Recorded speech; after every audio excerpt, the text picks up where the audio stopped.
Good evening and welcome to the Cardinals Scoreboard Show. This is Trey Graham with Cardinals head football coach Matt Nally. We join you every Monday night at the Dugout Sports Grill at the Z-Plex. And you're invited to join us next Monday evening as well. Make sure you are following the Melissa Cardinals Network on Facebook and subscribing to Melissa ISD on YouTube so you can watch us every Monday. What else would you want to do? Absolutely. All right. Let's get the bad news out of the way. Yeah. Finished the regular season 9-1. Right. Started 9-0. Right. Final score: Lovejoy 28, Melissa 7. Right. Just as I said on the broadcast, the offense never really got going. Yeah, first off, you have to give kudos to Lovejoy. They did some things in the game, and this is an overall theme that we have to get used to being in Melissa, is people don't do what they do on film against us. So we have to be prepared nonstop from here on out, and going into next season and so forth and so on, is when are preparing for everything. And but you have to be kudos to them. They did a great job. They did a great job coaching. They did a great job playing. They were just better than us on Thursday night. That's just period the end. They were a better football team than we were, coaching and playing. So a few stats. Finished the regular season 9-1, 6-1 in the district. Mm-hmm. That's the number 2 seed. And 7 points scored was the fewest in a game since September of 2019. I wonder who that was against. Trinity Christian. Oh, okay, yeah, Yep. okay. That makes sense. Yep. Yep, I remember that game. 3 turnovers against Lovejoy. Total offense, Lovejoy 341, Mm-hmm. Melissa 143. Mm-hmm. The thing is our defense played extremely well. To give, they had 14 possessions, and we gave them a short field twice, Yes. and they scored on both of those. So realistically, out of 14 possessions, they scored on 2 possessions. And for an offense like they have, I thought our defense played really well. And if you have to really think about it, if you would have said, hey, they're going to score 28, we would say we were going to win the game. You were averaging 50 points a game. Yeah, 50, yeah. So, once again, they did a great job. But, in life, in game as in life, you don't lose. You learn from situations. And that was a great learning situation, coaches and players. We're sitting there 9-0. You're sitting there number 1 in the state the entire year. We really hadn't faced any adversity, and it was just an awesome moment for me when you reflect back on it. Not in the time. I was in a dark place Friday, in a dark place on Saturday. A, because you're a competitor and you want to win. But B, like, the kids work so hard. The coaches work so hard. When you have a game like that and whatnot, you really want to win that game, and you come out on the losing end. You're just in a dark place for those kiddos and those guys. So, but at the end of the day, sometimes you need to be humbled a little bit, and sometimes you need to take a step back and say, okay, that's a little bitty issue that maybe we've been ignoring, but it has now become a big issue. So, but going back to it, my defense played extremely well, but we played extremely average on special teams, and we did not play well on offense. So they played well on all 3 facets of the game. And, it's funny, and I was telling this to Coach Stinton today, and I don't know if this is a Melissa thing or whatever, but ever since I've been here, there's one coach that tells me this every single year: man, that's the best my team has played all year long. And before that, I remember Coach Stinton would tell us the same thing. Their coaches would say, that's the best my team has played all year long. And, people get up to play us, and we're going to You were number 1 in the state. Right, They're going to pay attention. Correct. But you know what now is a lot of people don't understand this, is there's a lot of 3 seeds and 4 seeds that play in the state championship. The next 6 weeks is the greatest tournament in all of sports, is the Texas high school football playoffs. It's not about being the best team week 10. It's about being the best team now, week 1 through 6. Yes, sir. And we've got to be the best team week 1 through 6. And we had an unbelievable practice today. And it's just like, I'll tell you what I told the team after the game, and I told the coaches on Sunday was, when Noah was building the ark, God said, "Hey, man, I need you to build this ark." He's kind of like, what are you talking about? Book of Genesis. Yeah. Okay, Hey, very good. build the ark, All right. Noah. And he's like, all right. So he starts building this ark. Well, then you have people surrounding him, critics and whatnot. Like, you're an idiot. What are you doing? These people are doubting what he's doing. Well, what did Noah do? He kept building the ark. And then he has all these other people like, you're an idiot, whatever the case may be. And he kept building the ark. That's all we got to do. We just got to keep building the ark and move forward. And once again, it's a situation to learn from. And I told Coach Ross, I really appreciate, and I needed him to tell his players and coaches the same thing, I really appreciate what they did for us on Thursday, because I'm glad that those things got exposed now and don't get exposed in the playoffs. So to me, that was a positive thing. The football coach is talking to the preacher about the book of Genesis. Yeah, heck yeah, okay. man. Yeah, all right. yeah. You know how long it took him to build the ark, by the way? I have no idea. Let me guess. I'm going to say like 8 hours. I'm just kidding. Try again. We're going to be here all day. 6 months.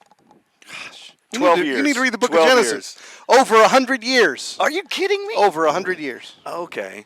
So when you're saying people were scoffing, I mean, you brought For up the 100 Bible, years, right? yeah, right? yeah. People are scoffing and saying, what are you doing? Correct. For 100 years. Yes. Okay. And guess what else? Before we go back to football, What? since What? we're on the Bible, right? What? They were getting ready for a flood. Right. It had never rained. Right. Right. Never once rained before the flood. Well, if you think about it, in 9 games, it didn't rain. There you go. You know what I'm saying? So all we're going to have to do right now is keep building the ark. Hey, you can come to First Melissa on Sunday mornings. We'll do this at 10 a.m. or 9 a.m. and 10:15, by the way. Okay. All right, a few more stats. 9-1 regular season ties the best in school history. Awesome. 2020, you. 2017, Seth Stinton. 2008, Rick Gagarin. Dang right, that's awesome. 9-1. That is awesome. Coach Gagarin, Yep. good guy. So best start in school history was 9-0. Best regular season 9-1. You just finished that one. We're going to talk about the playoffs and all of that stuff in the next segment, but in a moment they'll get to meet our offensive player of the game, Lincoln Dunn, our defensive player of the game, Micah Finan, and tell us about Lincoln Dunn. You know, Lincoln is an extremely dynamic player, and the thing about Lincoln is what I appreciate the most about him is, you have a vocal leader and then you have an action leader. Lincoln is an action leader. Everything that he does it to make the Melissa Cardinals better. And when people think about, he's in there working out or he's in there doing sprints or whatever the case may be, that's about him. That is not about him. Lincoln Dunn is about Melissa. Lincoln Dunn has been about Melissa since he walked in the door.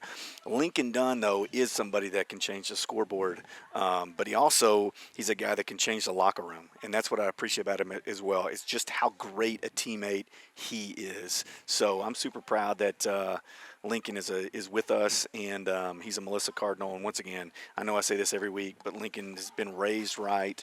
He's going to be a great husband and a great father and a great contributor to our society. So, I'm super proud to be a part and get to spend time with Lincoln every day. And linebacker Micah Finan.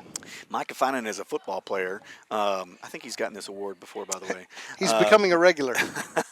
I think he's the best linebacker in the state, and I'm not just saying that because I'm biased. I really do. He does so much in the game that people don't understand. Like Coach Hemsley makes a call, and then then Micah sees the formation. Where's the H? Where's the back? And all those things. Where's the passing strength? And yada yada yada. And then he makes the call. So it's almost like, I talked about Trevor being the offensive coordinator. It's almost like Micah being the defensive coordinator. And he does such an unbelievable job with his football IQ and how he manages and pushes the game. And then he's extremely physical. And he can run. So that makes him a great linebacker. But once again, he is a team leader. He is somebody that, when you feel like you need somebody in your foxhole, Micah Finan's that kid. Micah Finan's going to have your back. And once again, I know I said this about Lincoln, I said it about everybody, but Micah Finan's going to be a great human being. He is going to be a great husband and a great father, and whatever he does, he'll be successful at. Just because of the fact, I said it today, Micah's had success because of those little things. Like in practice, you think it's a game for Micah. Everything Micah does he's striving for perfection. So I really appreciate that I get to be around Micah and watch him play. We're going to take a break and let you meet our offensive and defensive players of the game. After this break, I do invite you to join us at First Melissa Sunday mornings, 9 a.m. or 10:15 a.m. Go to firstmelissa.com. Join us this Sunday. We might talk about Noah's Ark. You never know. But we're going to talk about football more with Matt and Allie after this. You're watching the Melissa Cardinals Network from the Dugout Sports Grill.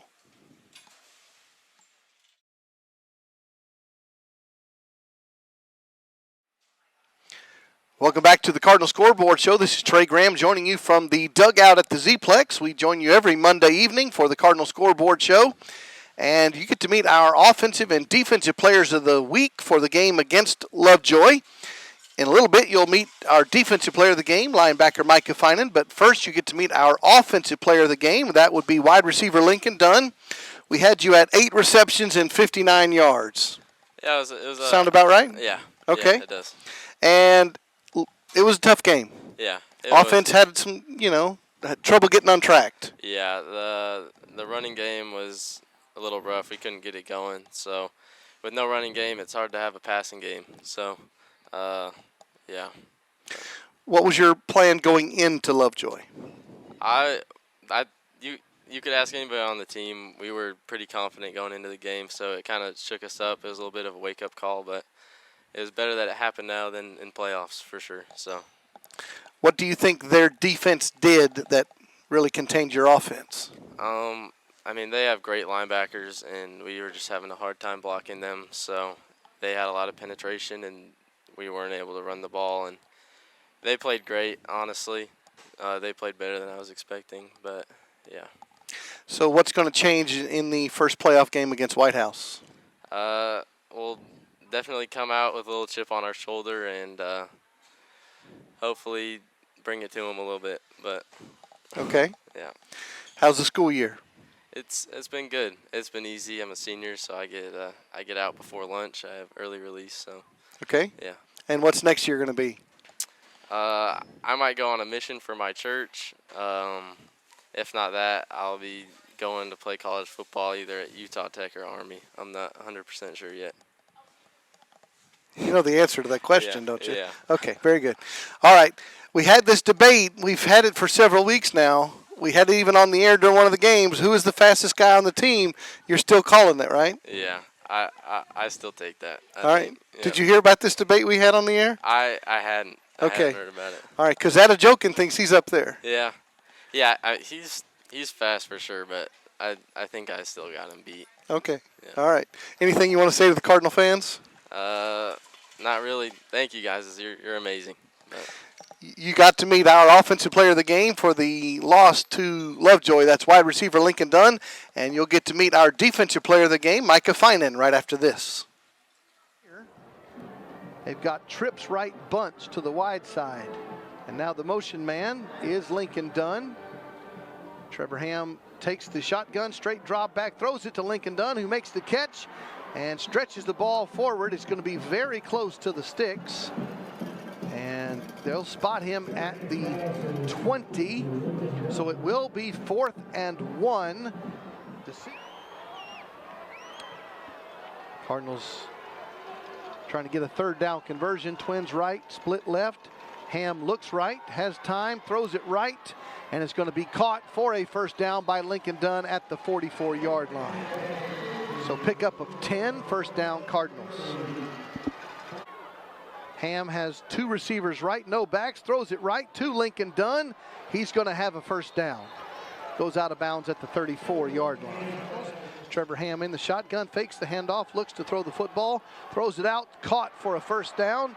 And it's Lincoln Dunn taking it out near the midfield stripe. First down, Cardinals at their 48-yard line. 4th and 4. And Ham looks left, throws left on an out route, caught by Lincoln Dunn. First down, Cardinals. Nice throw and catch to the 27-yard line. Hello, welcome back to the Cardinal Scoreboard Show. You're joining us on Monday evenings from the Dugout Sports Grill at the Z-Plex. You get to meet our defensive player of the game for the game against Lovejoy in the regular season finale. Our defensive player of the game was Micah Finan, linebacker, and he's senior number 33. and we had you with 15 tackles. Is that about right? Yes, sir. Something like that. And the punt block? Mm-hmm. It's a pretty good game. Yes, sir. So before we talk about your game, it was a loss, a tough loss. It was big definitely. rivalry, Yeah. anticipation. How are you guys feeling after the game coming out after the first loss of the year? I mean, I think it's something that we definitely needed because we were on like a win high, 9 wins in a row. We thought we were unbeatable. But I think it got the whole team dialed in and ready to go for the next week. Finally realized that, wait, we can be beaten. So it's not something just to say that, oh, my gosh, we're so good, we can't lose. Call it a wake-up call? I would say so, yes, sir. Yeah. All right, so how do you turn that around? You don't want another one of those. No, we definitely don't. Coach Nally said it's a good thing. It's a good thing that we lost because we're still in the playoffs. We just use it as motivation from here on out. And I hope we get to play them again. You know, it's a good team. So. Okay. What was your game plan going into Lovejoy? Mainly, we just had to stop the pass because they have multiple good receivers. Some of them didn't play, which is, I mean, it's fortunate for us, but still, we had to stop the pass. We did an okay job at it. Got beat a couple times. I mean, it's just part of the game. All right. So looking ahead, the first round playoff game against White House. Melissa's played them before, but I don't think you've ever played them before. I don't think so. So what's the game plan going against the Wildcats? We just watched film on them for the first time today. They definitely look like a team that's there. I mean, they got a competent O-line, so we just got to make sure we're on point, fit and right, and everything. Okay. And it's win or go home, right? Yes, sir. So talk about the pressure. Is there a new sense of pressure and urgency? Well, I feel like in the playoffs, it's always like a different level. Like everybody flips a switch. There's not as much, I wouldn't say goofing off, but I mean, it's just more serious in the locker room and stuff. Okay. How's the school year going? It's going pretty good. Yeah? Not too much work. I didn't take all the dual credit classes. So, I mean, it's not bad. And what are you looking forward to after high school? I'm just looking forward to being free for a little bit. Okay. Anything you want to say to the Cardinal fans who are watching? Thanks for all the support, and just keep on coming to the games. Well, they'll see you this Friday against the White House Wildcats. Our defensive player of the game for the loss against Lovejoy was linebacker Micah Finan. We'll take a break and come back and talk more with Coach Matt Nally right after this. The quarterback, Franklin, takes the snap. He's going to run quarterback draw, pick up positive yardage until he runs into the arms of Micah Finan, who shuts that play down. And it's going to bring up third down and 17 for the Lovejoy offense. Cardinals would love to get a stop here at the edge of field goal range here. Franklin rolls right, looks to throw, drops it off, and he's going to be completed, and a great open field tackle there. That was Micah Finan, and the pass is going to fall incomplete. It will be fourth down. Great effort there by Finan to knock. First and 10, Lovejoy after the interception, hand the ball off, and that's Pierce, the linebacker slash running back, who takes that carry, and there's Peanut and Micah Finan. Here is a third down 4 play for Lovejoy. They're going to run the football and be stopped short of the sticks. Fourth down. Second and 1, hand the ball off to Dean, and he's going to be stopped just short of the sticks, just short of the midfield stripe. Third and a foot coming up for Cardinals D. Micah Finan has been the leading tackler so far in this game.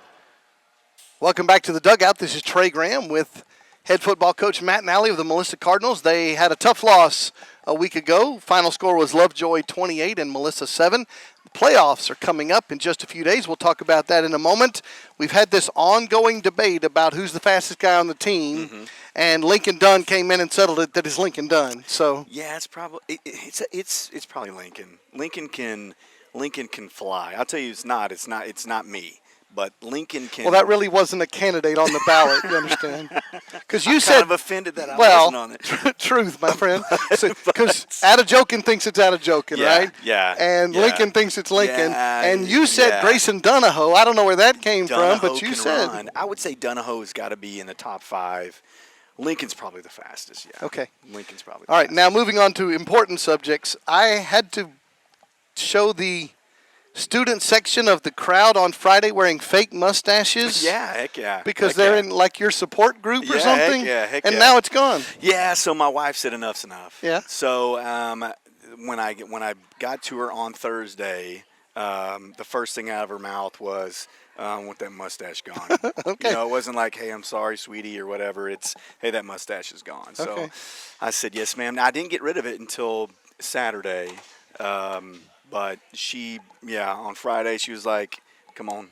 And then Okay. we went to my son's Okay. game on Saturday, and she was like, "When we get back home, it's gone." I was like, All right. "Okay, yes, ma'am." No muss. Yeah. All right. We're going to talk about the first round playoff game against White House in just a moment, but a little bit more about the loss to Lovejoy. It's the obvious question. How do you get over that? How does it not become the hangover? How does it not become something that hurts the team in the playoffs? I think first and foremost, you just got to get back out there, you know, because I was thinking the same exact thing. Like, how do you do it? Because I was in that spot, you know, Friday and Saturday. I was, I don't do social media or read chat boards or whatever, just because everything's negative and blah blah blah. I don't do any of those things, but you can sit there and have chat boards in your own head and whatnot. So because I was in that spot, but at the end of the day, I got to thinking to myself, what's gonna get me past it? And then I started thinking about it like, I just got to get back into it. You just have to get back into it. So I think the kids today, and once again, like, I felt rejuvenated, you know, when I hit that moment. And once again, I lean a lot on my faith and things that I believe that God's telling me and things like that. So I believe that, hey, this is a part of our story, and you know, we've got to just be okay with that story. You know, we've got to lean on the process and lean on the things that we've done together, and we're going to have another opportunity to play Lovejoy. It just is what it is. The greatest thing that Coach Pickup said over the weekend, which I thought it was just profound to me, was he said, we're going to get to play White House. We're going to get to play South Oak Cliff.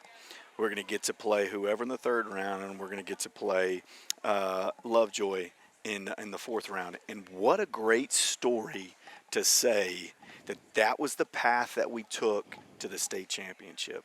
And that's what really got me rejuvenated a little bit. And then at practice today, I mean, I felt like it was, I don't know if it was a 3-day weekend or whatever the case may be, but I personally felt like we were back in fall camp, and I had those juices going again, and we had a really good practice today. So right now, I mean, you just want to play the game, but I think the kids, you know, kids are resilient, you know, and that's something too. Like, you know, a kid can kind of, they're probably, you know, better suited mentally than we are, you know what I mean? But at the end of the day, that was where my heart went to is how is the team, how are the kids, and I send a message to the team, and I don't know if that helped them, it helped me. So, but yeah, that's kind of that piece of it. I don't think there's going to be a lull or anything like that. I think the kids are excited. I think the coaches are excited. I mean, we still have something to prove to South Oak Cliff. We still have something. I mean, White House is a good opponent, and that's something that I feel like, you know, we really haven't had any adversity all year.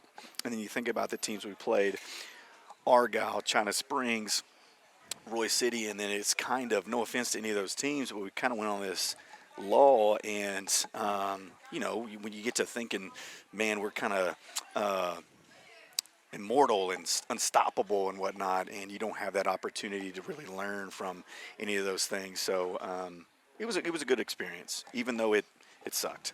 Okay. First round playoff opponent is the White House Wildcats. All-time series between these teams are I have no idea. 2-0, Oh, okay. Melissa. Sweet. 2018 and 2019. Mm-hmm. 2018, the final score was 27-23. Melissa scored 4 touchdowns. Who was responsible for all 4 touchdowns? I remember this game. I was still the offensive coordinator, and I was really mad at this kid, especially in the second half. It was Brendan Lewis. It was Brendan Lewis. Mm-hmm.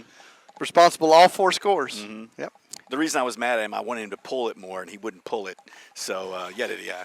Different story for a different day. But, yes, Brendan Lewis. White House is the 3rd seed in their district. Melissa's the 2nd seed in your district, and they became the 3rd seed because they defeated Marshall last Friday on the last play of the game. Right. A walk-off touchdown. Right. You know what, though? When you get film and you get to see it, first off, White House is a very talented team, and they're very well coached. And the one thing that I enjoy about East Texas football is there's a bunch of blue-collar kids, which means they're going to be tough physically. And to watch that the way it happened and whatnot, it was a great, I like boxing, so it was like a great boxing match. And to kind of see, Marshall do what they did and whatnot, like I said, it was like a heavyweight boxing match. And to watch it was kind of neat. And Marshall won 30-28. Again, it was literally last play, walk-off touchdown run. That's your first-round playoff opponent. Your potential second-round playoff opponent is the winner of South Oak Cliff versus Everman. Mm-hmm. We do know South Oak Cliff knocked you out of the playoffs a year ago. We'll talk about them, hopefully, a week from now. We'll be sitting right here. And so the whole tenor changes. Okay. Yes, you lost your ball game against Lovejoy. It's over. No mas. Okay. So talk about what you call the next season. Okay. Mm-hmm. Yeah. Total refocus. You have everything to play for. So talk about. Well, there's some fans who are kind of disappointed from this past week as well. Yeah. Just the whole Cardinal universe. It's not over. It's not time to be depressed. It's time to be excited. It's time to play football. Yeah. It's the coaching pep talk. So, first off, it's not doomsday. Everyone needs to be extremely excited and proud of what these kids did. These kids won 9 games. And not just that. These kids played Argyle top 10, China Spring top 10, Lovejoy top 10. At one point in time, Terrell's top 10. Crandall was top 25. Make a long story short, these kids are playing really good football. And, 9-win season's pretty dang good right now. But, we phase it. And for all you Texas Longhorn fans out there, I got it from Mac Brown. So each season is within 3 seasons. So we have Halloween. So that's the games that don't matter. You're still practicing and whatnot. And then we have what's called the other people call that the non-district schedule. There you go. And then we have the next one, which is district play. We call it Ascension. So all we're trying to do each week is get better.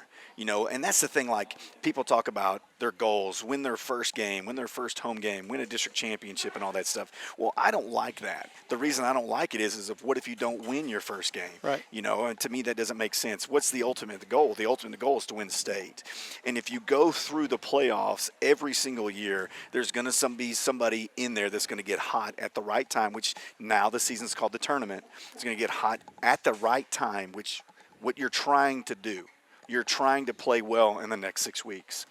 And it's going to be a 3 seed. It's going to be a 4 seed. And they're going to play for it. Or they're going to be in the 5th round. And people are like, what the heck? They went 6-4 in the first 10 games. But it's about now, And it doesn't matter where you sit within. All you're trying to do is get into the playoffs. So now that you're in, okay, anything can happen on a Friday night. Anything can happen on a Friday night. So with that being said, I still firmly believe that we're going to be playing at AT&T Stadium. The next 6 weeks is what this team is built for. The next 6 weeks is what I firmly believe is going to be the final chapter of the story of the season. And it's going to be a great, great ending. We needed something to kind of shake us up a little bit. And I can't wait. I cannot wait to play Friday night. I cannot wait for, you're going to have all the haters and whatnot come out next week. I can't wait for that. And then when we play in round 3, people are going to get on the bandwagon again. And then I can't wait again for those haters to come out when we play Lovejoy again in the 4th round. I just can't. I feed off of that. I'm so excited about all those things. And then when we're holding the trophy up in December, I'm going to be so proud of the kids and from what we went from from the beginning of the season until that point. It's just going to be an unbelievable story to tell. So I'm so excited for them, and I'm so excited for the coaches and our fans and whatnot. It's just going to be a great next month and a half. We do have a home playoff game this Friday, 7:30 kickoff at the house that Deal built, 7:30 p.m. Friday against the White House Wildcats. And so last thing, Coach Nally, tell the Cardinal fans who are watching why they need to be in the house on Friday. You know, an East Texas school is fun to play just because of they're going to play extremely hard. They're going to be extremely physical. So if you want to see a hard-hitting, physical football game, that's a football game to go to. And not just that, it's an opportunity to see our kids thrive. And, you know, once again, I mean, at the end of the day, I'm biased to the Cardinals, but I believe it's going to be an unbelievable night for our kiddos, and I'm excited to see them play. I'm excited to see our coaches get after it. So yeah, I think that's the reason why, to watch our kids thrive. This Friday, 7:30 at Coach Kenny Deal Stadium. First round of the playoffs begin. Final regular season record of 9-1. Now it's time to get started with the playoffs. Hope you'll join us on Friday at 7:30. Make sure you're by the channel on the Melissa Cardinals Network. And we'll invite you one last time to our church home on Sunday mornings, 9 a.m. or 10:15 a.m. Go to firstmelissa.com to find out more.